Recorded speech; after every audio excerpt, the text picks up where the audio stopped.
Welcome back, viewer, to Chungu cha Jamii. Today we are having part 2 of co-parenting.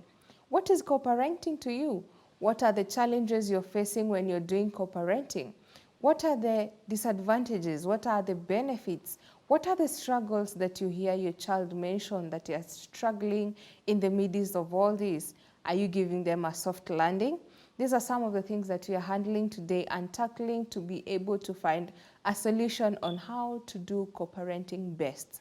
Send in your question, your comments across all our social media networks. That's GBS TV Africa. Our SMS line is 21144. So before we went on a break, I had asked a question. You said about reverse psychology. Now, putting myself as an example of maybe you, if I or my man give that reverse psychology and I say, why not? Bring the baby. I'm open for that. Then the other party doesn't want to let go of the child. Am I supposed to be understanding and knowing the other person is not ready to give up the child?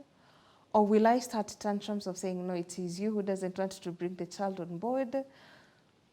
Either party, a man or a woman, how do we balance this so that I'm not in biasness and I'm not going to ruin what you're having in this growing relationship and not able to hurt this other person that you are co-parenting with? How do we balance that? Maybe starting from you, now that you're in that space, and also now coming to Pastor Lydia.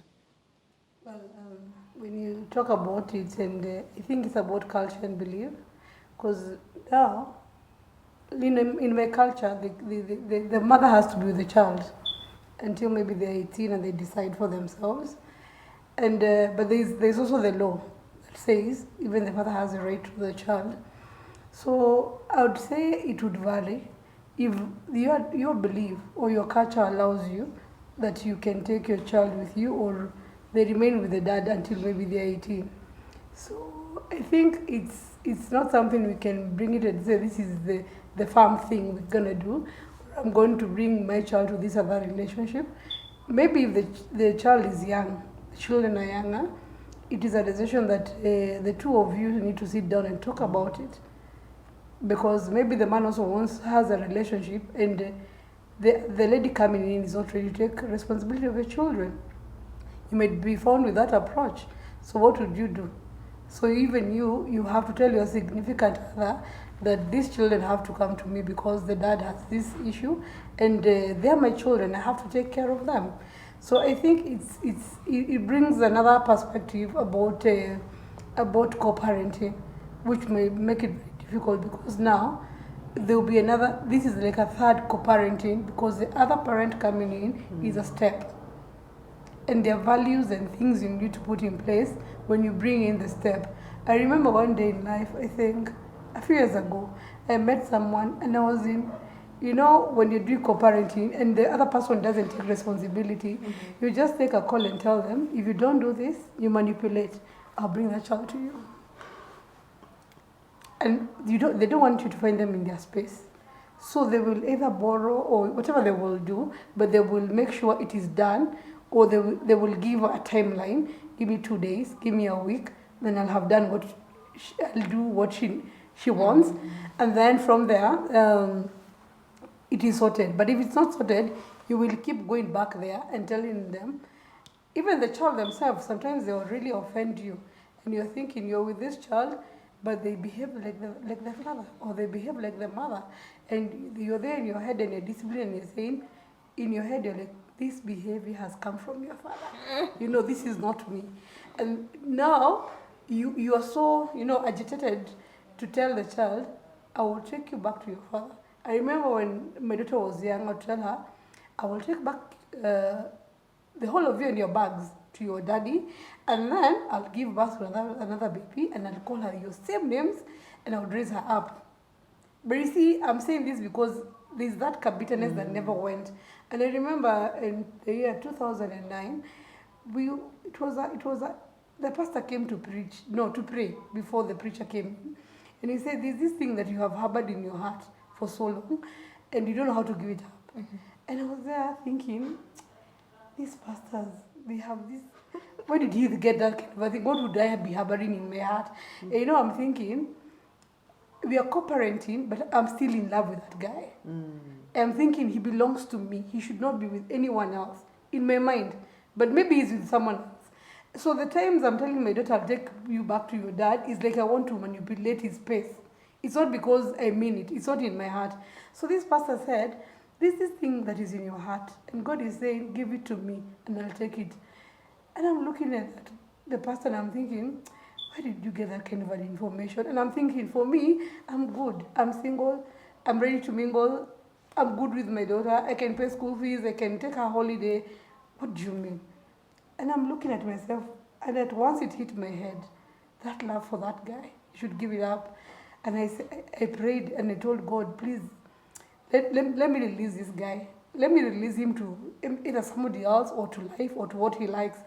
And the time I left church, you know, because I go to a big church, you could not tell who is praying what. The time I shook the pastor's hand, he told me, it is you. You had that problem. And God has resolved it. I looked at him like, are you reading my mind? I was seated so far away from you. I mean, by the time I left the church gate, I remember it was the year 2008. The time I left the church gate, I felt a freedom.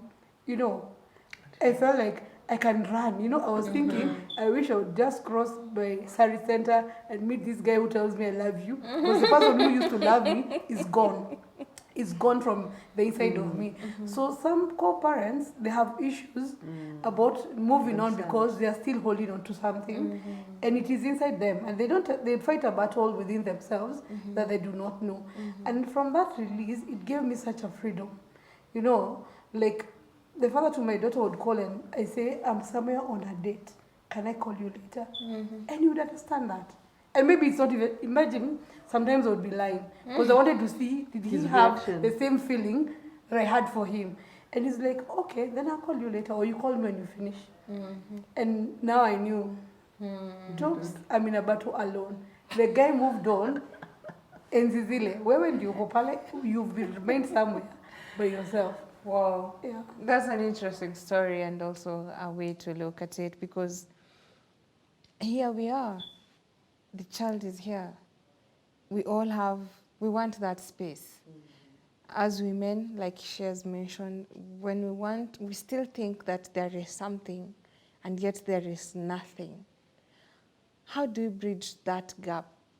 I also taking it back from where that question was coming from. What is your take on that? My take would be that at some point, there must be a compromise of a kind. Like she mentioned again about culture, where you need to be with the child. There's that culture that allows you to be with the child. The other culture does not allow you. The other one feels that I need to take my child with me. And like we said, the key agenda for co-parenting is the child. So at that point, we need to forget about your emotions, your needs, and exalt the need of your child. So at that point, the need of a child will be, it's what will be leading you, both sides. So for example, if there is, you need to pay school fees, you need to take your children to hospital, a conversation that arises should be positive. Sometimes there's what you feel like as a father, I have the right over my child. So, and it can also bring a lift when you're trying to think, I want to have my child to take her for a holiday. And at the same time, the woman was feeling, it is also my season to take my daughter for the holiday. So you know that one can create a lift. To remove this child in this picture, or these children in this picture, someone need to compromise. Someone need to come down.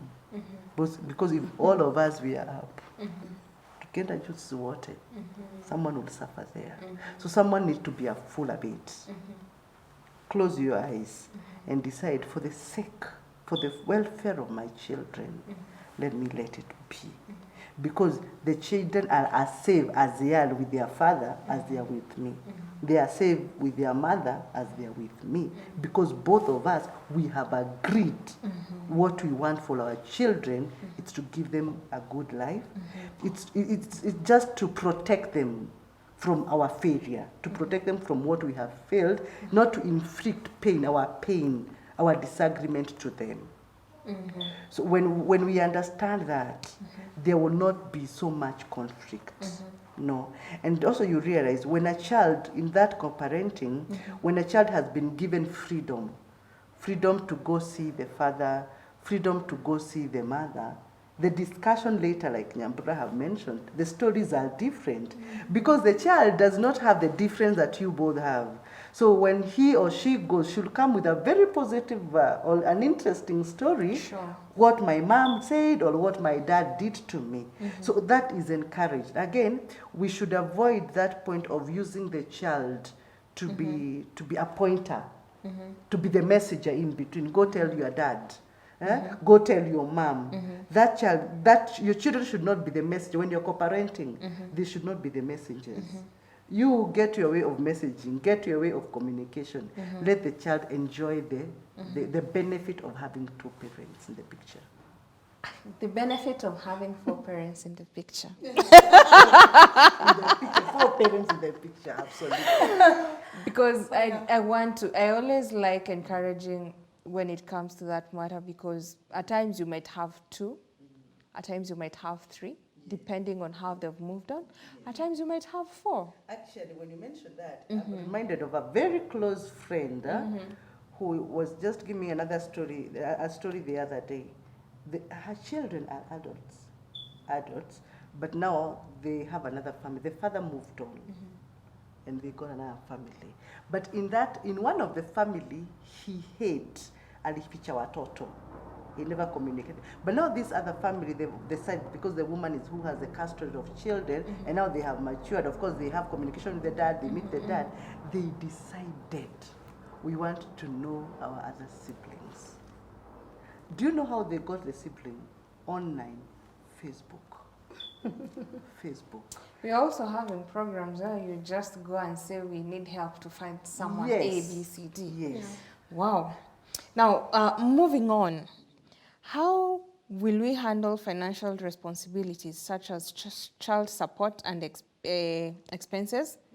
What expenses should be shared, and how do we keep track of them when we're talking about the child well-being? Now that we've decided we are going to take it this way, how do we come to narrow down and say, you'll be paying school fees, I'll be dressing up, you'll be responsible this holiday, I'll be responsible the next. And whoever is in full custody, how now do you start planning about agreed terms for you go visiting your dad for a week or something, you staying with me all this time? How do you balance that, madam? Well, what I would say is families work differently, and like for ours, we decided the dad will do half school fees, and sometimes when schools keep changing. For somebody who was in a primary school that it was maybe very expensive, and the dad said, "I'm doing half school fees," you feel like it's not very fair for you, because you provide the housing, you provide the food, the uniform, things run out very quickly for the children. But if this is what you have come to, you'll have to come into terms with it. So you look for the other half and pay the school fees, but you make sure that he has done his half. So then I go to a high school, maybe it's a government school, and the fees drops maybe by half. And you are like, do you still do the half? You say, no, this one you do the full. So I'll be doing like maybe the shopping, and it goes very well. Then when it gets now to the college, it becomes even complicated. I remember when I was taking my daughter to college the first day, I was told this is the amount of money you need. The time I bought everything, going to college means you literally buy a sufuria, a gas, you buy other clothes, beddings and all that. You look at the money you have and you're thinking, I don't even have the half. And I've already told the other person he's doing half by this, maybe in 2 weeks. Then he says, so did you guys get to school? And I'm like, yeah, we got to school, but we don't have the money. How much do you need? And pap, he pays even his half of a whole of a year, and you're like, wow, is this the same person I was dealing with those days? You know, I think for the parent, you grow up to it. It's something that is very seasonal about how you feel. So you'd grow up to taking the responsibility according to what you have. So sometimes you'd say you're doing maybe full school fees and or half, and you find that this season of life you have everything. So you'd give the whole amount, or you'd pay for the whole year, even though without you don't want to be bothered. And sometimes I would say we would give what we have to our children because maybe you don't want to be nagged. Because maybe you have other things on your line, maybe you have other children, maybe you're cooperating with somebody else, and maybe they're in your space. You find like you will have money to pay school fees for a year, so that somebody would just keep quiet. They would go off you, you know, not because of love, but maybe you're doing it. What you the issue for this year until maybe next year, and then you can discuss about school fees. So those are things that you can handle according to the person you're dealing with. But the other question you asked, it's good to be genuine, to each other, because I found friends or people who are co-parenting that they would take their children from a certain school to another, like a group of schools, so that it makes it very difficult for them, very difficult for the lady, so that now they will not have another life. I think it's good to be fair, and I think it's good to understand the other person, because even life changes as you grow. You understand how things are and how the market is going. So don't do those things of manipulating, like you'd take, and maybe it's not even the choice of the child, like you'd remove a child from Riara and take them maybe to Kenton or to a group of, or to International School of Kenya, so the guy's salary would get completely finished. On that note, Hadas, I would want us to take a quick break. Then when you come back, we'll talk more on this. Viewer, I hope you're keeping tabs with us, interact with us across all our social media networks. That's GBS TV Africa. Our SMS line is 21144. We'll be back shortly.